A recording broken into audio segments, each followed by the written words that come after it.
بسم اللہ الرحمن الرحیم۔ شروع کرتا ہوں اللہ تعالیٰ کے نام کے ساتھ جو بڑا مہربان نہایت رحم کرنے والا ہے۔ حضرت عبداللہ بن عمر رضی اللہ عنہما کہتے ہیں کہ ایک حوض کے پاس سے ہمارا گزر ہوا تو ہم منہ لگا کے پانی پینے لگے۔ رسول اللہ صلی اللہ علیہ وآلہ وسلم نے فرمایا، منہ لگا کر پانی نہ پیو بلکہ اپنے ہاتھوں کو دھو لو پھر ان سے پیو، اس لیے کہ ہاتھ سے زیادہ پاکیزہ کوئی برتن نہیں۔ حضرت عبداللہ بن عمر رضی اللہ عنہما کہتے ہیں کہ رسول اللہ صلی اللہ علیہ وآلہ وسلم نے ہمیں اوندھے منہ پیٹ کے بھل لیٹ کر پینے سے منع فرمایا ہے،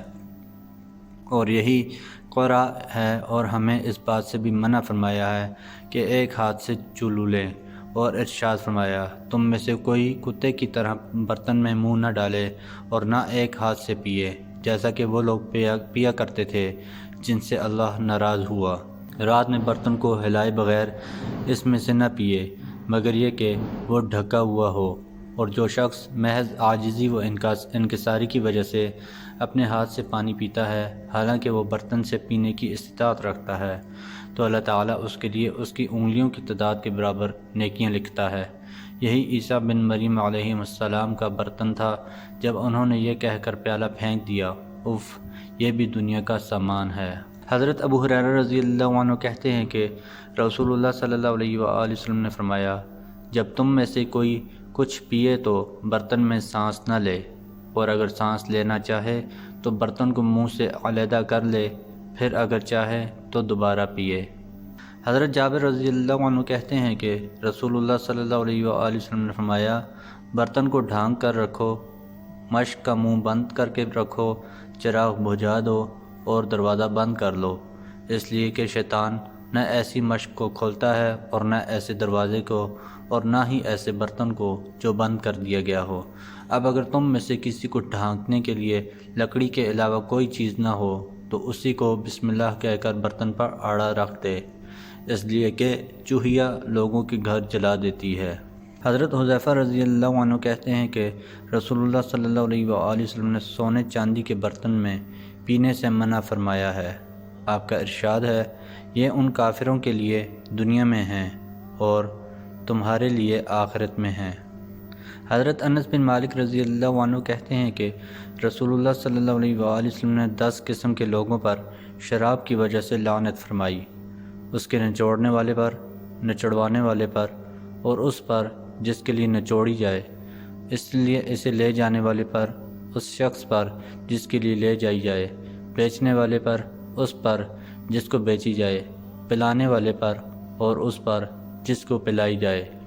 یہاں تک کہ 10 کو آپ نے گن کر اس طرح بتایا۔ ربیع بن حراش سے روایت ہے، انہوں نے سنا سیدنا علی رضی اللہ عنہ سے، وہ خطبہ پڑھ رہے تھے، کہتے تھے، فرمایا رسول اللہ صلی اللہ علیہ وآلہ وسلم نے، مت جھوٹ باندھو میرے اوپر، جو کوئی میرے اوپر جھوٹ باندھے گا وہ جہنم میں جائے گا۔ حضرت علی بن ابی ربیع والبی سے روایت ہے، انہوں نے کہا کہ میں مسجد میں آیا اور ان دنوں سیدنا مغیرہ بن شعبہ رضی اللہ عنہ کو کوفہ کے حاکم تھے۔ انہوں نے کہا، مغیرہ رضی اللہ عنہ نے کہا، میں نے رسول اللہ صلی اللہ علیہ وآلہ وسلم سے سنا، آپ فرماتے تھے، میرے اوپر جھوٹ باندھنا ایسا نہیں ہے جیسے اور کسی پر جھوٹ باندھنا، یعنی کیونکہ اور کسی پر جھوٹ باندھنے سے جھوٹ بولنے والے کا نقصان ہوگا، یا جس پر جھوٹ باندھا اس کا بھی، یا اور 2-3 آدمیوں کا، صحیح،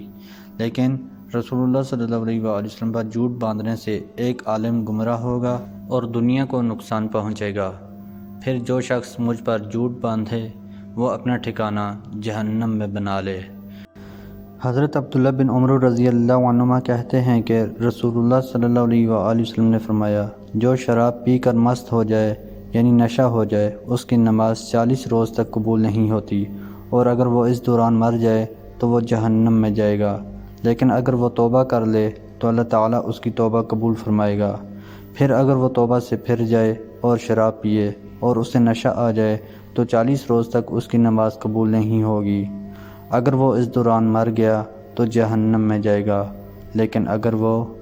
پھر توبہ کر لے تو اللہ تعالیٰ اس کی توبہ قبول فرمائے گا۔ اگر وہ پھر پی کر بدمست ہو جائے تو پھر اس کی نماز 40 روز تک قبول نہیں ہوگی اور وہ اسی حالت میں مر گیا تو جہنم میں جائے گا۔ اور اگر اس نے پھر توبہ کر لی تو اللہ تعالیٰ اس کی توبہ قبول کر لے گا۔ اب اگر وہ اس کے بعد بھی پیے تو اللہ تعالیٰ کے لیے حق ہوگا کہ اسے قیامت کے دن ردغۃ الخبال پلائے۔ لوگوں نے سوال کیا،